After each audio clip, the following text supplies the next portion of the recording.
I turned this £12 duvet cover into this luxury White Lotus inspired robe, and today I'm showing you how to make this zero waste robe that's beginner friendly, self-drafted and designed for high-end looks on a budget. You'll learn how to turn any large piece of fabric into a stunning robe that looks like it came from a luxury boutique. Let's get started. Hi, I'm Claire and welcome to my channel where we create DIY high-end looks on a high street budget. I'm completely self-taught and I believe that anyone with a sewing machine can make expensive looking clothes without breaking the bank. I love hunting through charity shops, supermarkets, working with dead stock fabrics, because when you're working with low-cost finds, you can actually have fun and experiment. If you make a mistake, it doesn't matter. This channel is where I'll be sharing all my makes and beginner-friendly tutorials, so if that sounds like your vibe, hit subscribe and let's get started with today's project, this gorgeous zero-waste robe from a supermarket duvet cover. The duvet cover cost £12 and I used it to create a three-piece resort wear set that was heavily influenced by the White Lotus.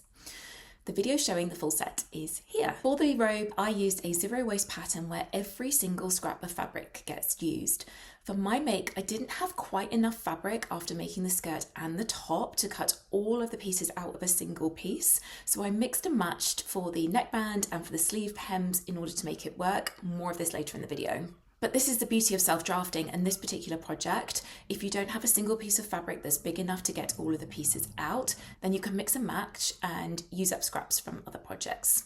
In total, you need a rectangle of fabric that is 140 centimeters wide and 190 centimeters long. The pattern is one size fits most and highly customizable for any body type. Here's what you'll need for this sewing tutorial.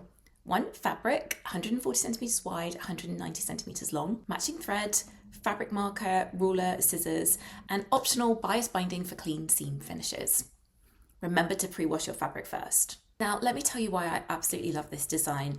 It's from Elba Textiles, and I will link the website and the blog where they share the details of this particular zero waste pattern in the description.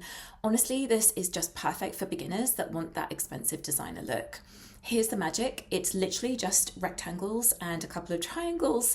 There are no curves, no darts, no complicated shaping, just straight lines that pretty much anyone can cut and sew. But don't let that fool you into thinking that it looks basic. The genius really is in how these simple rectangles come together. You get this gorgeous flowy silhouette that's incredibly flattering and works on pretty much every body type. It's essentially one size fits all, which takes all of the scary fitting issues out of the equation. And here's where it gets exciting from a design perspective, because to me this isn't just a robe pattern. For instance, you could make it in linen and you've got a stunning duster jacket. You could use a lightweight cotton and then add some trimming and some fringing for the perfect festival cover-up. You could make it in a beautiful silk or satin fabric to make it into a luxury dressing gown. You could even add a matching tie belt. So the versatility is endless. Because we're working with rectangles, it's actually zero waste. Every single scrap gets used. So whether you're a complete beginner or you want a quick, satisfying project that looks way more complicated than it actually is, then this is your pattern. Now, before we start cutting, let me break down exactly what it is that you are going to cut. The original website shows you this diagram, which is super helpful, but I'm also going to list out exactly what you need to cut from your fabric. Let's break down the cutting list and I'll put all of these measurements in the description too. You're cutting one main body piece, which is 80 centimeters by 140 centimeters, two sleeves, 50 by 40 centimeters each, two front panel pieces, 45 by 40 centimeters each, one back panel piece, 45 by 80 centimeters, two sleeve hems, 50 by 10 centimeters each, two neck hem bands, 120 by 10 centimeters each, two underarm gussets, 10 centimeters by 10 centimeters each. By the way, this measurement isn't on the original diagram. And two pockets, 20 centimeters by 15 centimeters each. As you can see from the diagram, if you have this single piece of fabric, which is 140 by 190 centimeters wide, all of these rectangles and triangles fit exactly onto this one piece of fabric. Now, there are also notches on the pattern pieces which you need to add. Refer to the diagram that I'm showing on screen, take a look at their website.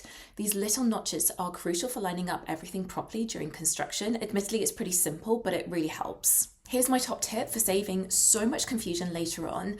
I not only wrote the pattern piece names onto the fabric using my heat erasable pen, I also indicated with arrows and writing instructions like attach this to the main body or sew front panel here before I started sewing. Because trust me, when you've got all these little rectangles laid out, these notes and the additions to the fabric will save your sanity. So take a few extra minutes to label everything clearly. Your future self will definitely thank you. On the website, they actually recommend getting some masking tape and writing the piece names on the masking tape and then adding that to your fabric if you don't have a heat erasable pen. All of these measurements assume a 1.5 centimeter seam allowance, but remember this pattern is completely customizable. So if you want longer sleeves or a wider body, just adjust these measurements accordingly. So let's dive into the sewing now. Let's get cutting. First things first, please make sure that your fabric is pre-washed, because the last thing you want is your beautiful garment to shrink the very first time that you wash it after sewing. The pattern gives you exact measurements for each rectangle, and I'm using my fabric pen to mark out all the pieces here. So remember, you need a main body piece, 2 front panels, 2 back panels, 2 sleeves, and 4 little gussets for the underarms, as well as strips for the neck and sleeve bands. You can also add pockets. Ultimately, I chose not to because I wasn't able to pattern match with this particular duvet pattern, but honestly, I have regrets, so I might well go back and add them. Because all the pieces are rectangles or triangles, I'm labeling each piece with my fabric pen. I have a heat erasable fabric pen because trust me, once everything is cut out, they all start to look very similar. See this little V cut at the top of the main body? That's going to help us to attach the neckband later on. Just keep it small, about 1 centimeter in total. Now listen, don't panic if your cutting isn't perfect. With this much fabric and these simple shapes, you've got plenty of room for error. Now for the satisfying bit, watching these random rectangles become a robe. So I'm laying everything out on the floor first so you can see how it all comes together. We're starting by attaching the front and back panels to the main body. Right sides together, 1.5 centimeter seam allowance. Now, if you wanted to, you could finish these seams with bias binding. I chose to use an overlocker for this project. The step-by-step instructions for this project are detailed over on the Elba Textiles website, and I will link it in the description. Now onto the sleeves. We're sewing 2 gussets to each sleeve, right sides together, 1.5 centimeter seam allowance. Here we go, pinning the sleeve to the main body, lining up those notches. This is where the magic happens. Now it's time to bring all this together. I'm folding the whole robe in half so that I can sew both side seams in one go. Now for the first try on, and yes, the sleeves are definitely too long, but I will fix that later on.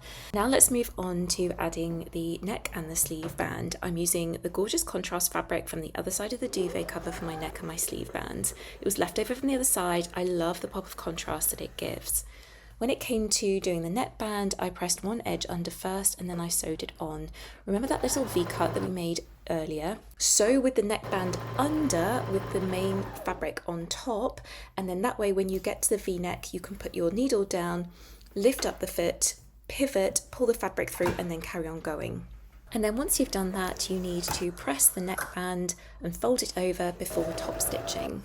Once I had top stitched the neckband on, it was time to add the sleeve hems. Here is the very unscientific method that I used for getting the sleeves to be the right length. I've tried this on and it is huge. So as you can see, like it's oversized. I mean, that's the style, right? I'm thinking about doing actually is to just take this section out here so it's not quite so oversized on me. It feels good. I just don't think that it hangs quite right. So at 5'3", I need to take this in quite a bit. I'm pinching out about 10 centimeters from each side seam, and I actually ended up removing the gussets because I didn't need the extra room and I didn't see any benefit to adding them back on. If you are taller or prefer an oversized fit, then you might not need any adjustments at all. After that, I played around with trying to add some patch pockets, but I didn't like the pattern placement, so then it was time for a hem, a final press, and she was done. Here is the robe as part of the White Lotus inspired set. From £12 duvet cover to luxury robe that honestly looks like it came from a high-end boutique. I feel like I should be drinking espresso or maybe an Aperol Spritz on a Sicilian terrace in this. I love it. So here we have the finished robe. Honestly, I don't think that you could guess that this came from a supermarket duvet set. If you're tempted to try this project, do it. Not only is this project beginner friendly, super customizable, this project embodies everything that I love about accessible sewing. When you're not spending a fortune on materials, you can take risks, you can learn new techniques, you can create pieces that are totally unique to you, zero waste, budget friendly, and absolutely stunning. If you enjoyed this video, make sure that you subscribe for more sustainable fashion tutorials and check the description for all the measurements and pattern links. Let me know in the comments what you would like me to make next.